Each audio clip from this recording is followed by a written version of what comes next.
attack. I like this mano a mano, but it's basically 2-on-1. Giannis is guarding LeBron mano a mano as LeBron's about to check in, and then he has to guard AD mano a mano. You can see, look at it on cue. Break chest. See, and they're just going at Giannis OD. They said, okay, he's slapping, reaches, wait for the timing. You see how he reads the time after he slaps the hand, and then again on Giannis again. They're just breaking his chest. Oh my goodness, making him wheeze. Gasp for air. He's gotta breathe. Oh my goodness. Dynamic duo. This is why people have them so rated high. This is why they're number 1 in the conference and number 2 in the league. You get what I'm saying? Because of this duo. This duo, at least they're gonna, just talent alone, they're gonna get buckets. Now we got to see how they move versus contenders. Now this is a good game for them right now. Break chest. Okay, show me something mano a mano. Bruh. Okay, what we do? See, Giannis' no creating ability is gonna affect down the stretch, man. And then Middleton, I don't know if we could rely on him, but you see how they set the screen, now we cut him off and now he's into him. You see what I'm saying? See, they're running actions. Milwaukee's doing no action, just 5 out. Giannis come downhill. You get what I'm saying? They're doing a 1-2, but not really. You know what I'm saying? That's the difference. They're actually doing actions. What we doing? Okay. See, he's trying to go to work and it's not there. It's not easy for him. Then he just stops and passes out. Now he has to set the screen. There you go. At least it's better. Oh my God, his leg almost broke. You gotta be careful, Giannis. You almost tore your whole knee, your whole ACL. You almost, ruptured your whole kneecap. But he's back. Get up. Giannis. That boy, man. I don't even know. The type of athleticism these guys have, like, how do you not feel that and you're just able to keep moving? Like, your knee should be broken. Look at him, bro. So you can see he's moving. Obviously, that's a block in. And then he goes, he wants to punch everything. He don't care if the whistle blows or nothing. And then look at his left knee. Ah, my God. Damn, Giannis. Bro, you got to be careful, man. How's the man on the floor? You're just going to try and punch on him and bro, look at it. Oh, my God. The man actually levitated off his knee pop. Bro, that's reckless, man.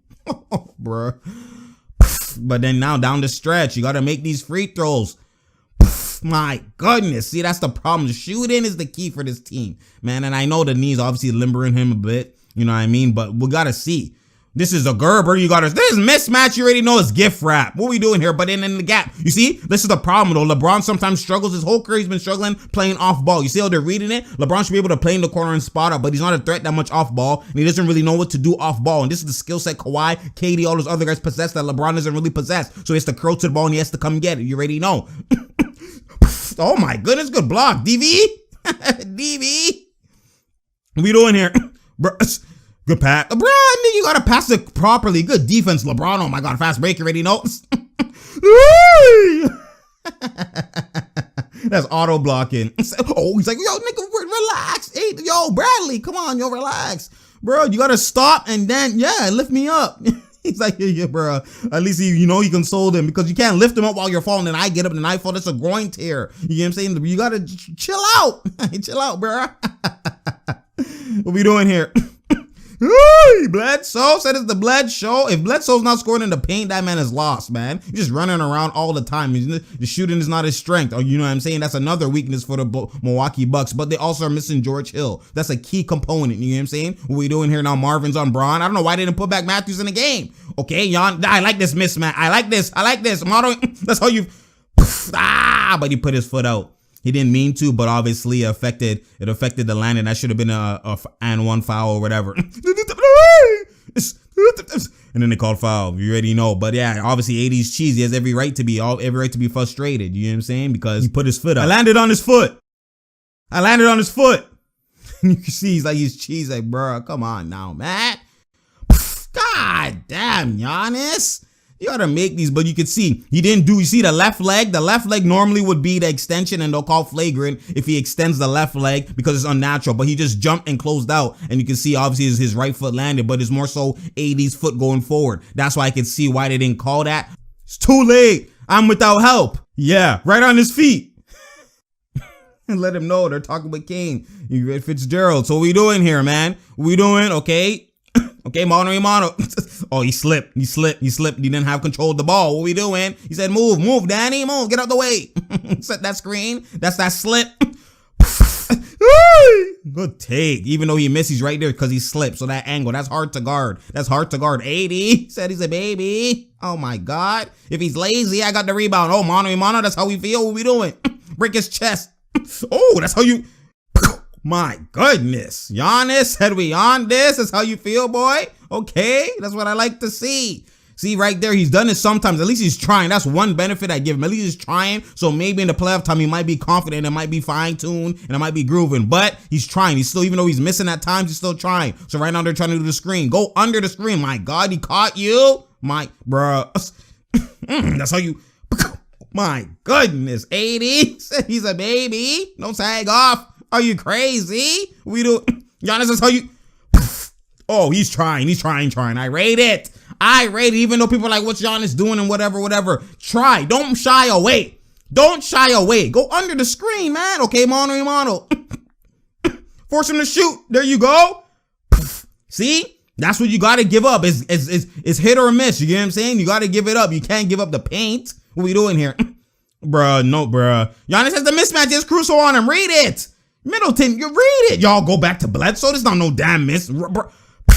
My goodness, bro. This is terrible offense down the stretch, man. What we doing? One opportunity, one last try. Bruh. See, if Middleton can't create, then it's over. You already know. If Middleton can't create and Giannis isn't hitting those, it's actually over. What we doing here, okay, bro? Oh, my. He's been psycho. I've been Michael. My goodness. That's just to cap it off. My goodness, boy. My goodness, that spin. Hey, with the left hand, he said I'm the best, man. You got Dwayne Wade watching, you got Jay-Z, my goodness. I told y'all boy got that. Got that. They said, I told y'all Bron got it, yo. He's got the MVP, and that's game, boy. No Nintendo. Bro, that was a great battle, obviously. It was a great battle, you know, both showed out. Giannis wasn't too efficient, but you could see the certain weaknesses in the Bucks, and obviously that might hamper them when it comes to the East. So we'll try and assess those. So if we look at it from the Bucks perspective, obviously Giannis, like I showed you the last video. If you didn't watch, you know, you could go back and check the last video with Giannis and LeBron, who's MVP up to this point. But Giannis, at the end of the day, he's still more favored and should be the MVP when it comes to how their season is going and how because Milwaukee only lost their 10th just now. You get what I'm saying? And when you look at it, obviously his points production, the defense, all of that type of stuff. When you look at it, he obviously should be the reigning and the back-to-back MVP. But storylines playing a lot into it. Media is obviously, when you go by how the MVP normally is assessed, Giannis got that in the bag. It's not as close as people think. But when you had storyline, when you had this and all these other factors into it, then that's when LeBron comes in and he's trying to propel himself. And that's why he actually went ham in this matchup to let him know that, yo, it's mine. It's mine for the taking. This is kind of similar and reminds me closer to when the KD and LeBron one, that one time when Westbrook was injured and then KD came in and LeBron and KD had that battle at the end and they faced each other around similar point of time in March or something like that. And KD abused, you get what I'm saying? So I'm saying it could go to LeBron. I'll be surprised if they give it to Giannis because I just know the media, like the media supporters for LeBron and all of them, you already know how they love LeBron. This is their opportunity to just propel him. You get what I'm saying? And with this statement type of game, they're going to use this as, you know, when they last played and and all that type of stuff, even though Giannis, the first time they played, won the matchup. But at the end of the day, when you look at the Bucks themselves as a team, they struggle, especially down the stretch. Well, no George Hill. Obviously, people are like, oh, it's just George Hill. He is their motor. He's also the guy who cuts off some of Bledsoe's minutes. And obviously, he's actually a shooter. And he spots up and he can hit. And he pushes the tempo and he controls the pace. So him, obviously, especially when Giannis is out the game, that's when he thrives and etc. So that obviously, especially when you have a close game, little crucial pieces like that actually matter. You know what I'm saying? But at the end of the day, the Bucks' weakness, like I've been said, is obviously, can Middleton be the shot creator, the Kawhi, the whoever of that team? Not saying that's to be on Kawhi level because Giannis is the main player, but he has to be able to shot create down the stretch. He has to be able to do his, you know how he does his spins, but Middleton struggles with handles. Like when you put pressure and you reach and you slap, like Danny Green was doing, just reach and reach in, he struggles with his handles in tight scenarios. You know what I'm saying? In tight situations, in tight quarters. So if Middleton can shot create or if he's hidden, that's when this team will most likely close out certain games and propel themselves, you get what I'm saying? But I feel like they're going to struggle, especially if Giannis is not doing those mid-range pull-ups or just hitting threes, the rare case. Then it's like, what do they go to down the stretch? And they still have to find out that identity, obviously, and Middleton has to step up. So that's their weakness. And that's a huge weakness. It's not a small weakness, because that actually could cost you a series, like we seen last year with the Bucks and the Raptors. So obviously the Raptors don't have Kawhi, and I don't see the Raptors are just outmatched when it comes to star power. I just don't see them with the abilities. Like, at the end of the day, it was still close even when they did that wall on Giannis, you know what I'm saying? And Kawhi just propelled them and was carried. I don't see Pascal replacing what Kawhi was doing. I don't see nobody on that team replacing Kawhi's impact and closing ability and just his star power on the floor and making you fine-tune, which enables the role players to do more. I don't see the Raptors doing that. So I don't see the Raptors, if they were to match up versus the Bucks, beating them. Only ones who can give the Bucks actual true troubles I see is Miami because they have Bam Adebayo, because Pascal and Giannis are the same type of players. So when you have, but Giannis is just a more elite version of Pascal, you get what I'm saying? So when you put Bam locks up Pascal, Bam locks up Giannis. So when you lock up one-on-one, that actually limits you doing the wall, and which now limits the open shooters. Because the whole purpose of Giannis, you can't stop me one-on-one. To stop me, wall, gap, cut it off. So now I got open shooters. If you cut me off one-on-one, that defeats our whole purpose of our team setup. You get what I'm saying? And that's when you have one-on-one lock-up guys, that's what sus is. Milwaukee makes them struggle. So Bam locking up Giannis obviously is going to make that's a tough battle. Whether that's second round, we don't know how that's going to be, but that's someone who could upset them. Also is the Sixers. Even though the Sixers in other rounds and other matchups, it's like we don't know what they're going to do, but they match up well, especially when they put Embiid on Giannis, and Embiid knows how to gap, make you just shoot. You come to the paint, he protects the rim. He doesn't have to be tight to cut you off OD with foot speed. He just sags off of you and he meets you where you're going to be because he has enough room to get there. And then he's so tall, he's so athletic that he just, you know how his rim protecting is. So that creates a problem for that's a matchup problem for the Bucks. So those are the two teams that I could see upsetting the Bucks. You know what I'm saying? The other sleeper team maybe is the Celtics, but they don't have no defender with length. You get what I'm saying? So they have to be killing on all cylinders. All the shot creators, Jason Tatum, Kemba, and Jaylen Brown and Gordon Hayward have to be potent and have to be, have to be flowing on all cylinders offensively and putting on a clinic for that to happen to offset Giannis's twos. You know what I'm saying? So those are the three teams I see that could upset. I don't put Raptors in that ballpark. They would have to show me. Now, when it comes to the Lakers, obviously the Lakers made a statement. LeBron made a statement. But at the end of the day, when it comes down to, especially like you see AD going to work, LeBron. So let's look at LeBron. LeBron going to work first. LeBron going to work. I look at it as, okay, he could go to work, but the thing is versus the Clippers, because remember, the Bucks is just the finals. We're talking about the West. The West is obviously Clippers is the hurdle that they got to get over, which you're going to see on Sunday tomorrow. But the Clippers, when I look at it,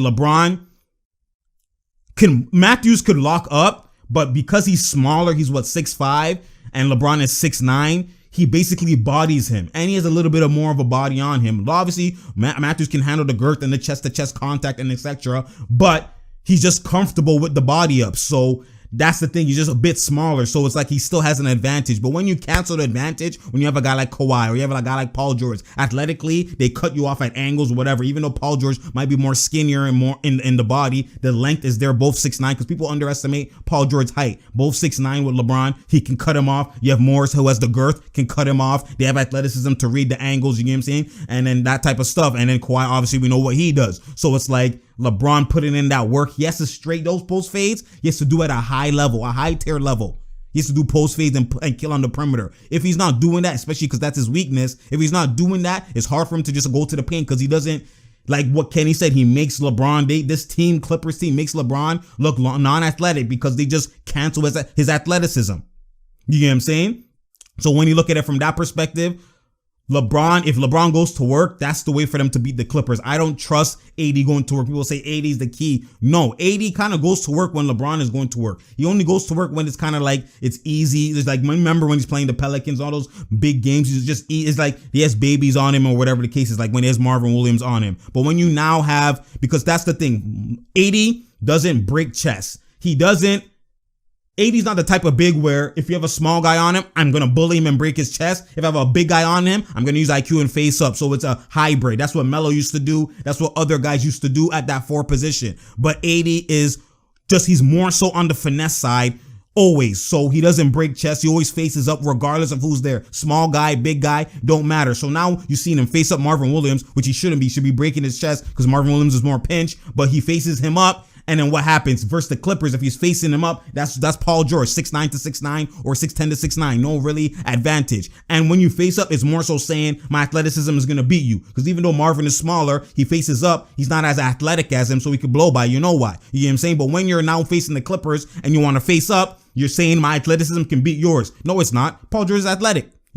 Athleticism is cut off. That's why you have to break chest. And then that's why he struggles to break chest. Same thing versus Houston. He struggles to break PJ Tucker's chest. He doesn't break chest. If you really know AD, he doesn't back down and bully you like a cousin. You get what I'm saying? So that's why it's going to be harder for AD to actually go to work because he faces up a lot and is all at athleticism, blow by. Obviously, he could do the 1-2, face up jump shot or whatever. But if that's not working, it's going to be a struggle. You know what I'm saying? And obviously, Kawhi cuts that off. Marcus Morris can cut that off. You don't really have the athleticism battle. Maybe Marcus Morris he might have an athleticism battle with him or advantage, but everybody else, he doesn't really. You get what I'm saying? So we'll see how that goes. That's Sunday. That's the marquee matchup. You get what I'm saying? So you already know it's True Talks, because True Talks, share, like, and subscribe. We out here. There's no doubt here and there's no drought here. You feel me? We got to see how Waiters comes. That's the next piece that we got to see. Waiters obviously will most likely he might play Sunday. I don't know. But like I've been trying to tell people, I don't know how that's going to work with Waiters because Kuzma technically should be the Waiters. Obviously, they don't score the same way. Kuzma doesn't ball handle like Waiters. But the point is the third scorer. He's supposed to be that. But Kuzma struggles right now because he's not getting touches. So anytime he gets it, I'm pulling or whatever the case is. You know what I'm saying? So when you have that kind of component to read, that's why it's hard for these scorers, whether it's more spot up or whether it's more like shot creating. It's hard for them to actually play with LeBron because LeBron, like I showed you, doesn't know how to play off ball a lot of the times. You know what I'm saying? So, and he doesn't have the skill set to play off ball. That's why he plays on ball wherever he went and everybody else has to adjust for him and sacrifice for him. That's just LeBron. That's just who he is. You know what I'm saying? That's his game. You can only use him this way. If you don't have him this way, it's like, why do you have him there? You know what I'm saying? Because he's such a star power, superstar, greatness type of player. Everybody else sacrifices whatever they do. You know what I'm saying? That's why you've seen him play with shot creators like Dion. You've seen him play with the Kyries, the Dion. Obviously, Kyrie more so worked because Kyrie is unlimited and can play in multiple ways. But these other guys, they're only scorers. Waiters is a scorer. He can still shoot, but he's a scorer. So scorers are rhythm when they play as a catch and shoot role. They have to have rhythm. They can't just spot up and catch and shoot. That's why there's a difference between guys who could just shoot and guys who are scorers. Scorers can shoot too like them, but it's only when they're in rhythm. You get what I'm saying? So when you look at it like that, it's like he's played with the Jordan Clarksons, the Rodney Hoods, you get what I'm saying? The Dion Waiters, all those guys, they don't eat when LeBron's there because LeBron is holding the ball and probing. So we're going to see how it works. What I think they're going to do is they're going to unleash him when LeBron goes to the bench. That's when he's going to have his free reins. But when he comes back, how's that dynamic going to work? We'll wait and see. You know what I'm saying? Hopefully we see it Sunday. But at the end of the day, like I said, it's True Talks because True Talks. Share, like, and subscribe. You already know. I give you that IQ because that's what I do. You feel me? Tell a friend to tell a friend to tell a friend. That was a great game, man. And I'm out, man.